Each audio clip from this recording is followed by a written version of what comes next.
присядь. Добрый день, коллеги. Мы приветствуем сегодня опять в нашем видеозале на Крещенском фестивале мастер-классов. Сегодня у нас очередное мероприятие. Проводит его Дымова Марина Васильевна. Она является педагогом дополнительного образования ЦДОТ «Успех». Мы очень рады, потому что Марина Васильевна у нас является и участником выставки, и она заявилась как мастер для проведения мастер-класса. Сегодня она нам покажет нетрадиционные подходы выполнения творческого задания. И я думаю, что подробности Марина Васильевна скажет. И у меня просьба сразу, я не успеваю пока сейчас в группе ВКонтакте написать, но информация будет. Пожалуйста, те, кто смотрит, те, кто видит эти мастер-классы, мы ждем ваших отзывов, комментариев и вообще вот ваших впечатлений о фестивальных мероприятиях и о тех мероприятиях, которые мы вам показываем. Марина Васильевна, вам слово, пожалуйста. Здравствуйте. Итак, тема нашего занятия сегодня называется «Нетрадиционные методы рисования. Пейзаж березовой рощи». Я хочу познакомить вас, как выполнить в нетрадиционном методе, используя малярный скотч, гуашь, кисти и вот картонные заготовки. Итак, в нашей стране мы живем в Республике Коми, богата лесом. Мы знаем, что в мире существует 100 видов берез. И мы будем изображать березу, которая растет в Сыктывкаре. Это высокая береза.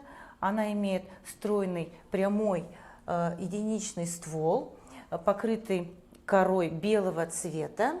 Кора очень плотная, можно сравнить ее с клеенкой, такая плотная по структуре, имеющая черные полосы,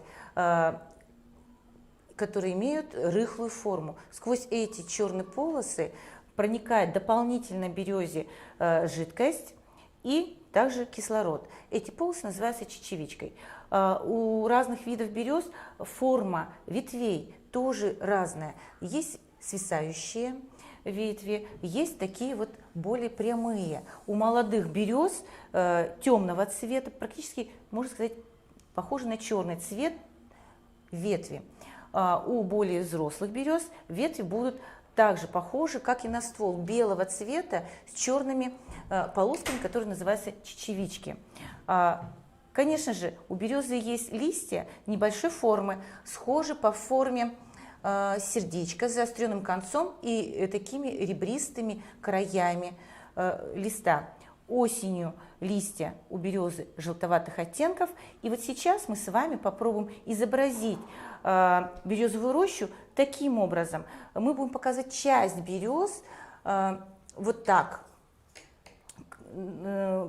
Создается такое ощущение, как будто мы находимся рядом, близко с этими березами, используя скотч малярный. Итак, лист у нас расположен в горизонтальном положении. Поверните, возьмите широкий скотч и будем создавать композицию. Отклеиваем полосу. Композицию вы можете выполнить самостоятельно. Это будет у нас стволы березы. Я наклеиваю широкий скотч ближе к правому краю. Таким образом приклеиваем, сильно не прижимаем. Концы скотча должны выходить из формата нашего листа. Отрываем. Получается вот так. Этот метод очень нравится детям на занятиях, как в среднем возрасте, в старшем и младшем возрасте. Так, наклеили. В левой части листа я наклеиваю скотч. Отрываем, оставляя запас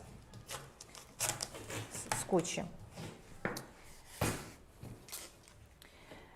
Береза, само дерево, очень красивое.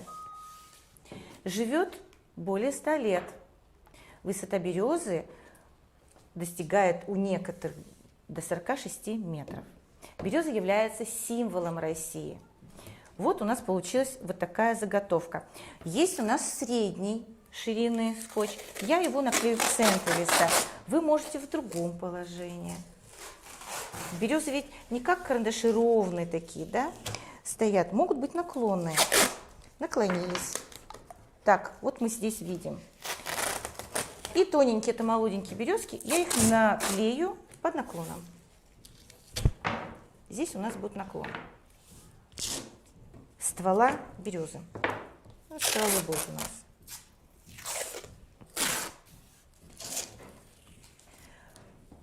Итак, получилась такая композиция у меня.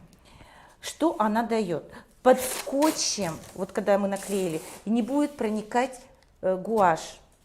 После того, когда мы раскрасим, выполним в цвете фон, мы этот скотч аккуратно уберем, и у нас останутся белые полосы. Это будут стволы наших берез. Итак, время года я выбрала осень. Красивые желтые, такие желтоватые, оранжевые, темные листва, которые будут украшать нашу работу. Для этого мы открываем краски, гуашь.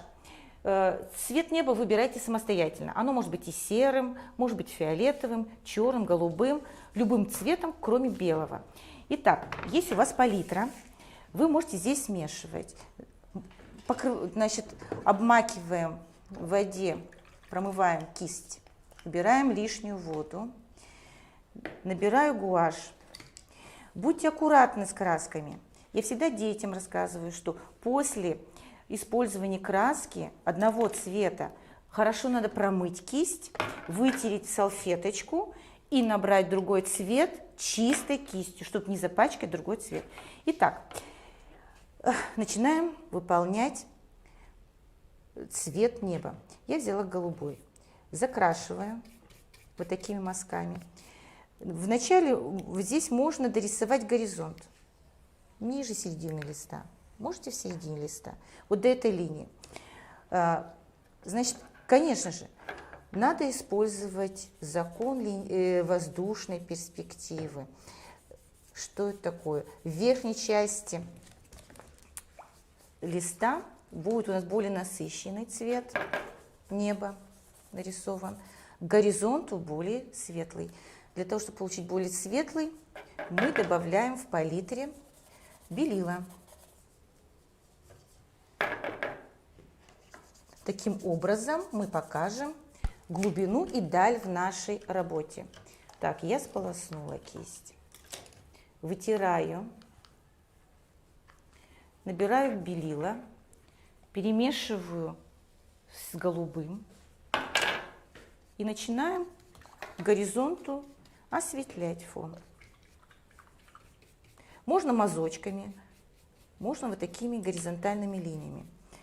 Вертикальными линиями я всегда детям объясняю, раскрашивать или выполнять цвети неправильно, потому что получается, выворачивается изображение, получается как стена. Так, вот я вот здесь рисую, добавляем. Много воды брать не надо, мы работаем гуашью. Ну, так достаточно средний. Так, добавляем. Здесь перемешиваем. Можно перемешивать не только в палитре, и на самом листе. Так, вытираем кисть, не забываем. Краски должны быть чистые. Так, добавляем мазочками. Так, фон.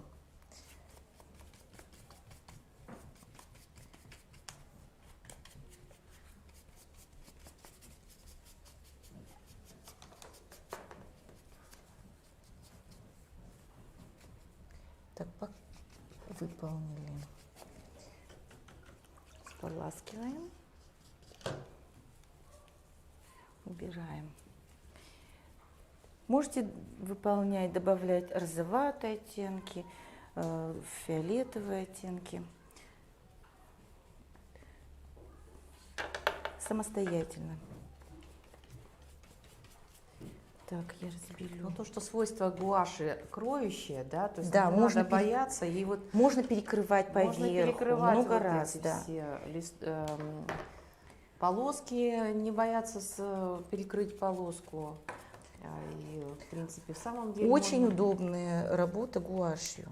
И как можно меньше воды, Да. потому что если гуашь свежая, она дает хороший как бы эффект, да. Вот если у вас сухая гуашь, да, тут проблема будет. А если гуашь свежая, вот как у нас сегодня, да, Да-да-да.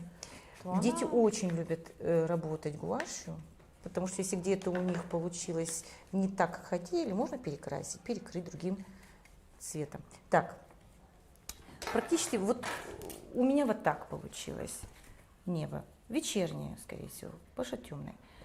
Так, фон, верхняя часть – это небо. Нижняя часть на листе будет у нас изображение Земли. Опять же, используя воздушную перспективу, нижний край на листе, он должен быть более насыщен, ярче, потому что он ближе к горизонту, он дальше, он будет светлее. Здесь что же можно использовать? Охристые, зеленовато-желтые, потому что там опавшие листья могут быть.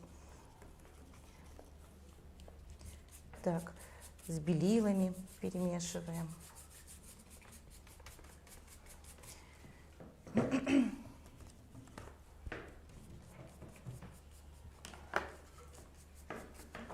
Зеленые можно, зеленоватые, коричневатые. Можно изобразить лужу, речечку, озеро.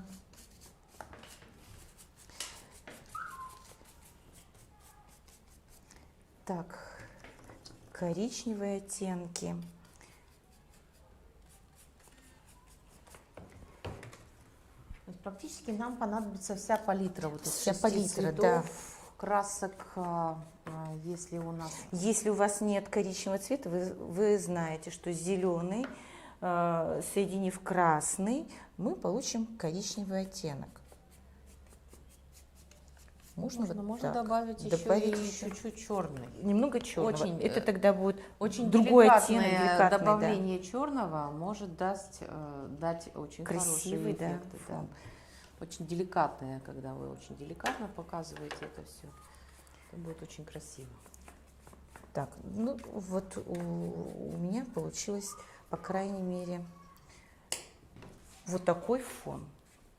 Надо обязательно дождаться, когда подсохнет работа. Тогда мы спокойно, аккуратно вот за эти оставленные концы скотча сверху. Сейчас, наверное, подождать немножко. Надо дождаться, чуть-чуть. Сейчас, да. пока мы заканчиваем. Вы заканчиваете, потом покажете вы свои работы, посмотрим, что у вас получилось. Да. Давайте мы сделаем так, чтобы мы тоже показали зрителям, Да-да-да. что у нас Получается очень хороший. Ребятам этот метод очень нравится. И когда они видят результат, они удивляются с восхищением, радуются. То есть мы только показываем листву, да? Пок- Не лес не надо показывать. Пока достаточно.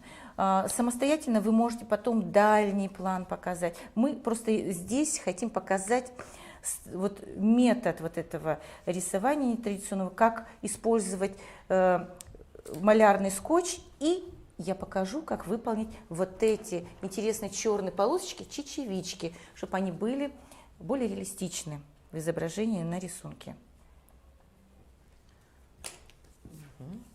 Так. Сейчас я покажу, Очень хорошо, то, там что у у нас, меня да, получилось. черный добавили, коричневатый Ну, оттенок. я как бы в этом плане человек более подготовленный. Понятно, что для меня черная краска является основным помощником. Да. Здесь, конечно, виден Особенно это трудно в уровень. понимании тех, кто не занимается живописью, кто не работает с красками, как может появиться черный цвет, как он повлияет. Ну вот и мой, Так, Наталья Геннадьевна, мой вариант, правда, работала. немножко тут не закончила, надо делать. мазками работали. Да. Очень эффектно, интересно. Покажите вы у вас, что получилось. Тоже вот на камеру покажите, и я вас вижу. Прекрасно, очень интересно. Фон очень хороший получился тоже. Так, ждем. Что я могу сказать? Здесь у меня расположены, вы кисточки можете сполоснуть, пусть подсохнет фон. значит, краски на фоне. Посмотрите, вот здесь есть работы детей младшего возраста на малых форматах А4 и 3-го класса работы. У них работы вот такие получились. Кто-то дорисовал грибы, кто-то цветы. И здесь вот моя индивидуальная работа. Мы выходили с Натальей Геннадьевной в прошлом году в село Выльгород и проводили, значит, акцию, да. Рисовали вот такие деревья, музей, парк. Возле И музея. получилась вот такая работа. Вот эти чечевички, которые здесь вы видите, я нарисовала методом, используя вот такие небольшие картонные заготовки.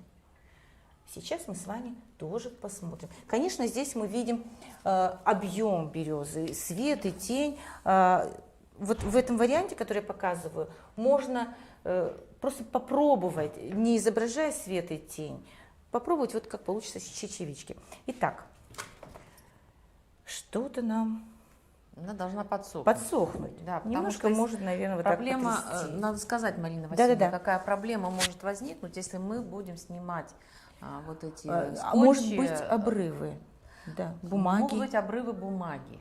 То есть они... Да, вот они потому что приклеиваются, там вот И могут быть. получается, мы можем испортить то, что мы с вами сделали, и чтобы вот не портить это, нам Да. обязательно надо дождаться. когда вот это все высохнет. Так, я здесь Ну, давайте смотрю. попробуем. Давайте я попробую. Значит, смотрите, тихонечко верхнюю часть, вот этот запасной уголочек, делаю под наклоном, посмотрите, вот уголочком потихонечку, вот так вытягиваю вниз, немножечко края освобождаю. Вот здесь у меня уже немножко, видите, идет срыв, да? Да, поэтому тут вот нужно... Здесь надо немного подождать. Но так как у нас время здесь ограничено, Конечно. поэтому я пытаюсь... Ну ничего, все, можно там дорисовать веточки. Так, должна быть обязательно краска За работе с подсохшая. детьми, в принципе, как бы мы не потеряем, если у нас там что-то порвется. Да-да-да. И можно этот элемент использовать для композиции. Ну, вот получилось. Вот тихонечко, видите, я край начинала откреплять. Здесь мы можем дорисовать веточку, если какая-то получилась. Потому что получилось, что мы не дождались, когда подсохнет. Вот, это ствол березы. Для работы в детском саду, в школе. Это вот очень интересно. Если туда попадают подтеки под скотч, в принципе, это тоже неплохо. Вот я тоже стараюсь аккуратно, но видно, качество бумаги не позволяет. Да, немножко и здесь рвется. именно надо, чтобы бумага была плотная. Плотная. Вот Хотя мы используем хорошую хорошую бумагу. взяли для Для работы акварели. акварельных красок. Акварельных красок. Скотч, можно использовать также. Бумагу я использую, бывает, Если не спешить ватман. и Если не аккуратней, спешить, вот посмотрите. Вот у меня все равно аккуратней. тоже рвется. Где-то есть, там плохо подсохла красочка. Или сильный, бывает такой скотч еще малярный, он очень крепко прикрепляется к бумаге.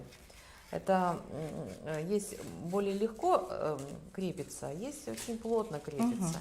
Вот в этом случае они, когда очень плотно крепятся, они тоже дают разрыв. Так, Ну вот у меня Ничего. тоже вот так. Ничего, наша задача березки. показать. Наша задача показать. показать. Так, вот так легко, посмотрите, где подсохла, вот очень легко она Снимается. Снимается. И в стороночку мы складываем. Так, и снизу можно подогнать. Вот у нас такие березки.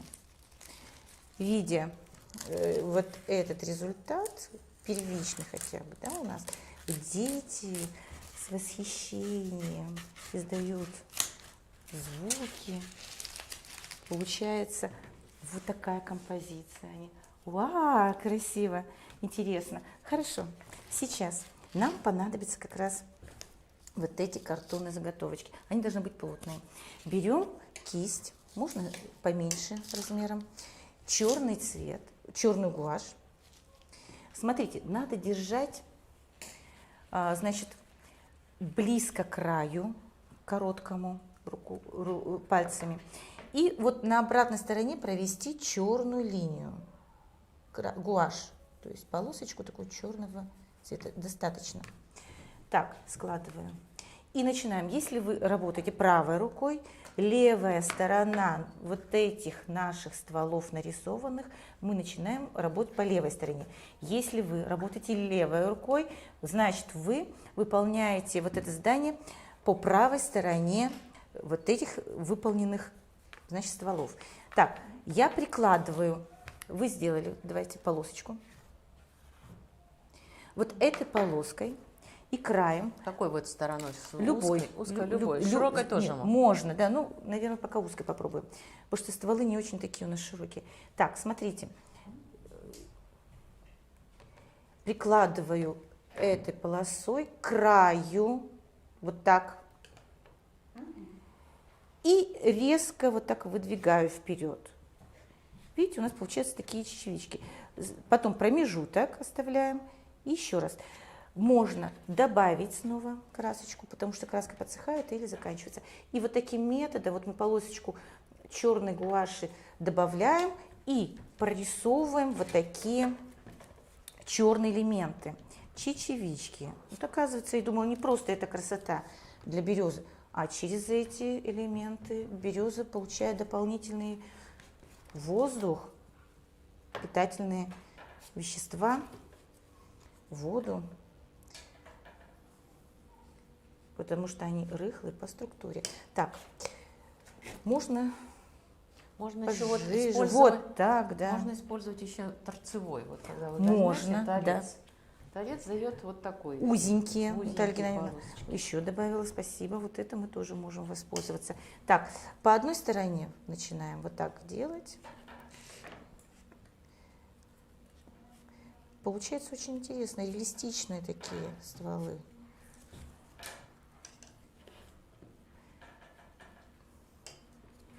В первом классе с ребятами выполняли, они очень хорошо справились. Им очень нравилось. Значит, можно и в детских садах выполнить. Да, она только может подойти и для первого везде. класса в школе. В школе. На Конечно, уроке немного рисования. березок, а одну березу нарисовать с изучением формы веток. Во как у меня получается. Здесь можно поправить. Посмотрите, да? Ну, получается очень реально и красиво, интересно. Наталья Геннадьевна свое еще добавила, и у нее вот такие идеи. Да, вот эти идеи я тоже себе буду использовать, добавлять. Надо быть аккуратной, гуашь очень муаркая краска, и когда работаешь, надо, чтобы она не попадала. Мы сейчас не используем как бы скатерть, да, хотя по идее для такой работы обязательно нужна скатерть, клеенка. Мы взрослые люди, мы стараемся здесь все-таки быть аккуратными, но тем не менее всякое бывает. Поэтому обязательно вот салфеточка, чтобы обязательно была, потому что мало ли что может произойти. В любом случае, да, вот надо к этому быть готовым. Да. И еще вот у нас есть бумажка, мы, если что, мы вот выкладываем, значит, грязные кисточки на бумагу, чтобы не испачкать, если что, наше рабочее место. Так, вот, одну сторону я выполнила. Теперь на правой стороне березы будет сложно нам выполнять, потому что надо руку вывернуть. Поэтому я предлагаю всегда ребятам повернуть лист вниз головой. И такой же метод использовать уже на другой чистой стороне. Вот тут мы должны отметить, что мы работаем на картонке, да? Да. Вот это очень удобно. То есть эту картоночку можно сделать из любой картонки. В прошлый раз я уже показывала, что она чем хороша. То есть не всегда у нас есть мольберты, не всегда у нас есть возможность работать на мольбертах. Поэтому вот такой способ подготовки. Обычный скотч, и мы скотчем эту картонку оборачиваем. Она становится подготовленной для работы. И на скотч мы прикрепляем сам лист. Так, да. Вот здесь, на другой стороне березы, да, в шахматном порядке, наверное, так будет удобнее, интересно будет в шахматном порядке вот вырисовывать вот эти черные пятнышки. Так, вот у меня вот такая получилась работа. Где-то может светлее, где-то ярче эти полосы. Я еще даже не все березы сняла. Вот. Ну, как раз вы дождались, когда подсохнет эта краска. Но все равно, вот скотч, наверное, очень сильный, очень мощный, Бывает клеевой, такое, да. и он рвет бумагу. Есть скотчи не помягче, то есть когда их наклеиваешь, он так легко снимается прямо одним движением и не рвет совсем Бумага бумагу. бывает, качество тоже. Вот, Нет, хотя бумага здесь хорошая, а вот скотч, наверное, скорее всего подходит. Тут он немножко жестковатый. То есть, когда будете такую предполагать, наверное, работу, подумайте, потренируйтесь, какой скотч, как он приклеивается. в хозяйственных магазинах продают, недорогие. Просто попробуйте скотч, чтобы он не рвал, наверное, до бумагу. Потому что если бумага очень высокого качества, просто становится жалко, когда она вот таким образом Так, бьется. лист можно отложить. Так, ну вот я показываю тоже, что у меня получилось. У меня получилось полностью. так. Я еще не закончила. Вам нравится? Вот, да? Уже нравится, да? Очень интересная работа. Реалистично получается, да? Так, вот для школы вот это может быть тоже уместно. Хорошо. Это очень подойдет для учителей начальных классов, потому что многие учителя, они как бы сами ведут уроки. Вот. И прием очень простой. Простой очень. Да, то есть интересный. Его показать можно будет любому человеку, не обязательно профессионалу.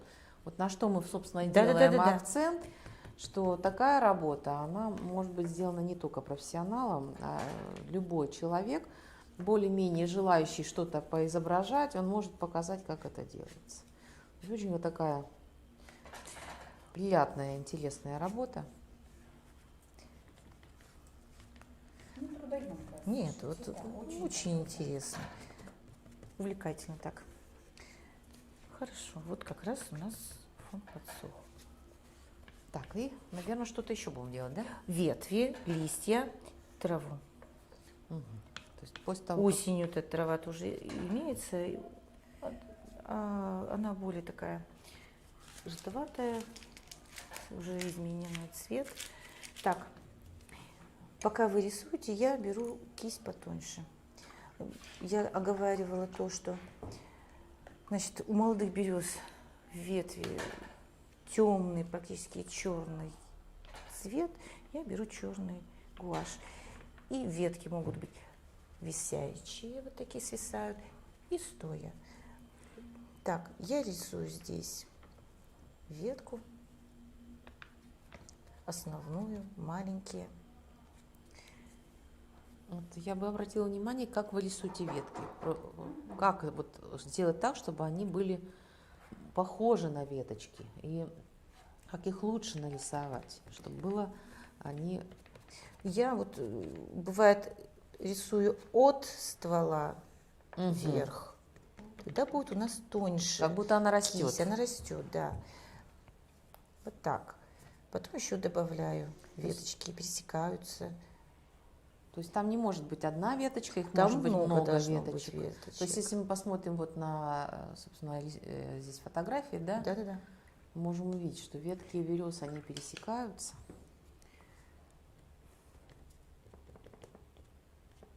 Вот здесь передней части, то есть они не по краю березы, они могут и вот в этой части, передней части на рисунке. Я должна сказать, что вот такие вот заготовки, они очень удобны для таких вот быстрых работ. Они дают хорошие эффекты. Не только для, допустим, вот коротких мазков, а можно сделать и длинный мазок. То есть если я наведу на длинную сторону, вот длинная сторона, то аккуратненько приложив ее вот к краю березы, можно сделать тень. Вот так.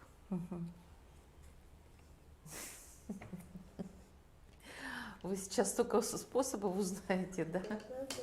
Так, ветви у нас готовы. Вот чем хороши наши мастер-классы? Мы узнаем новое. Мы очень много знаем новое. И Мы потом мы это знакомимся с используем опытом наших своих коллег. работах, да.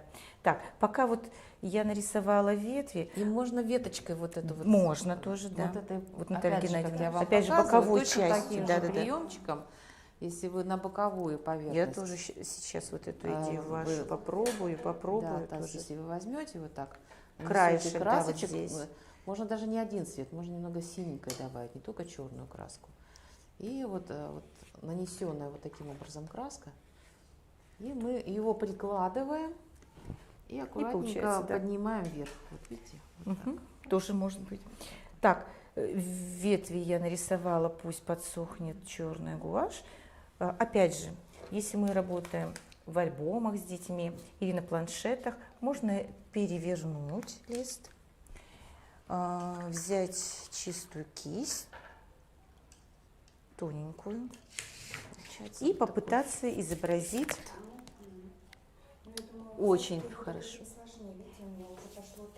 Тогда кистью, лучше кистью. Да-да-да, да-да-да. Здесь Наталья Николаевна для профессионалов вот уже рассказывает. А вы для детского сада это тоже можно. Даже если нет вот этого малярного скотча, можно нарисовать просто ствол карандашом, один ствол, а фон раскрасить кистью и потом делать вот этими картонами полосочки. Для детского сада это будет достаточно. Если печатью, вот печатать, не рисовать, как я рисую, Да-да-да. а печатать. Есть способ еще печати, просто приложить. Да, вот просто прикладывать. Ребенок с этим справится. Так, сейчас я перевернула лист и буду изображать травинки. Желтовато-зеленый, потому что это у нас осень. Перемешиваем. И я вот так изображаю. Сверху вниз. Опять же, методом выброса. Да, вот так беру я, выбрасываем. У нас получается заостренные такие травиночки. Выбрасываем кисть. И кончики травы получаются остренькие, тоненькие. Так, добавить серый оттенок, такой грязноватый.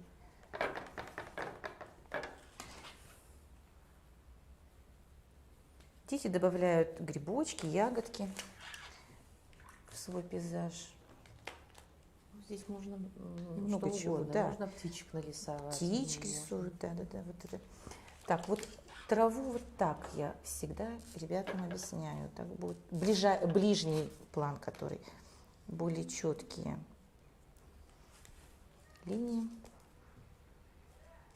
Зеленый тоже еще остаются травинки.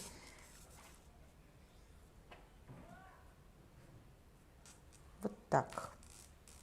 Обычно боятся такие сложные сюжеты изображать, ну, те, кто как бы не рисует. На самом деле сюжет сложный, а делается он очень легко. Легко, да. Так, добавим еще синий, можно оттенок. В школьных занятиях говорим желтый, зеленый. Так, пухлистый еще нужен.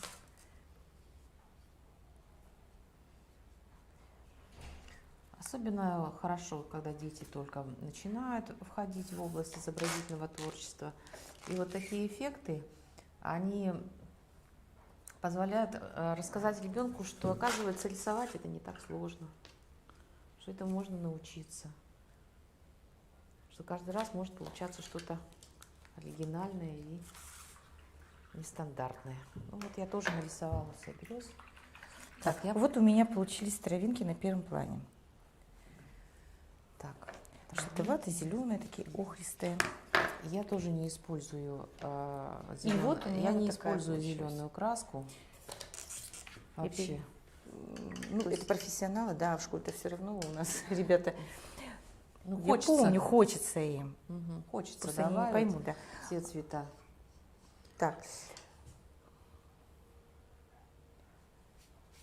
Далее. К этому времени верхняя часть значит, на нашей композиции в рисунке веточки черной гуаши уже подсохли. Опять же, прикладываем кисти, рисуем листочки. говорила, они такие небольшой формы, размера, с заостренным концом. Они, листья могут быть вот такие охристо-зеленые, уже подсохшие. Где-то встречаются зеленоватые листочки и желтые. Об этом надо говорить. Какого цвета осенью листья на деревьях у берез, у тополей. Потому что дети, современные дети, некоторые не знают, что у березы желтые листочки осенью. А здесь, когда мы рисуем, они запоминают. Методом тычка, Тычка, да. и тоненькой кисточкой. Можно и такой, да, вот это вблизи, и тоненькой. Так, разные зеленоватые, желтые.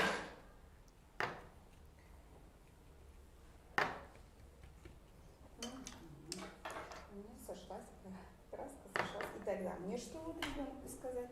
В смысле? Я смешала краски, и у меня краска сошлась. Так, Желтый, добавить да? желтого. Добавить желтого. Добавьте желтого. Чистой кисточкой, опять же, ребенку должна сказать. Если получится Вытереть. очень темный и совпадает с цветом земли, то есть просто надо добавить другой цвет. Потеплее.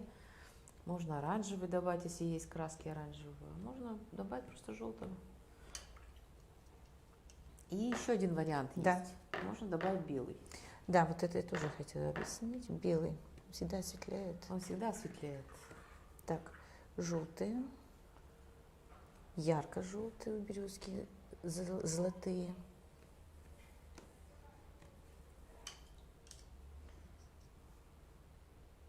Можно, мне кажется, везде располагать, потому что Я- идет листопад. Да. Некоторые ребятки вот в начальных классах, видимо, учителя учат, на каждой веточке они вырисовывают листья. А я им объясняю, что просто вот методом вот таких прикладываний, тычка, вот везде, как будто они упали, летят. То есть даже на стволе березы они Да-да-да. могут появиться. Зеленоватые, желтые. Это вот создает очень интересные эффекты.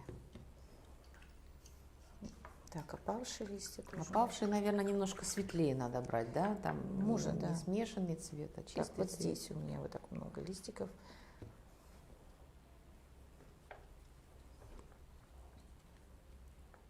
У основания листья. Всегда хочется что-то добавить в этот сюжет. Хочется, да. То есть можно добавить птиц летящих. Птицы, грибочки, Грибы, ягоды, дальний ягоды. план. Но у нас цель была та, что я научила вас и показала метод использования, значит, скотча.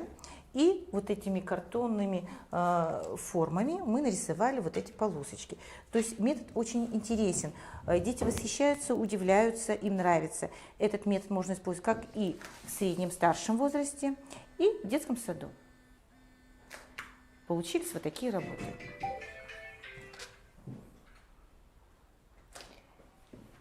Так, хорошо. Вы можете чуть-чуть зеленовато еще добавить, чуть-чуть где-то, да. Да, ну, собственно, наверное, Да, мы да. будем завершать, да? Завершать. Работы получились замечательные. Это оформив в раму целая картина, Наталья Геннадьевна. И моя коллега тоже. Сейчас она закончит, Закончит, посмотрим. работу. Я еще обычно всегда как бы даю последний момент, эффект. Это вот снятие вот основного скотча. Сейчас мы вот этот скотч основной снимем. Мы снимаем основной скотч. Да, вот об этом надо тоже Но с детьми, сказать. так как не всегда работаешь со скотчем, то они как бы не могут это увидеть. Но на самом деле для тех, кто самостоятельно занимается или, Профессионально. допустим, ходит куда-то на мастер-классы, я думаю, что это было бы вот получить вот этот эффект от полученной работы. Вот сегодня мы хотим получить эффект от нашего слушателя. Ваше, пожалуйста, мнение. Вот вы получили что-то такое новое, да, вы будете использовать вот этот метод на своих занятиях. Я думаю, что наши слушатели не услышат, потому что микрофона нет. Поэтому мы услышим Да, это да, да. потом. Так, вот сейчас вот это все мы Мы сейчас отделяем. снимаем. И, собственно, наш мастер-класс подходит к завершению. Так, это хорошо приклеилось сейчас быстренько.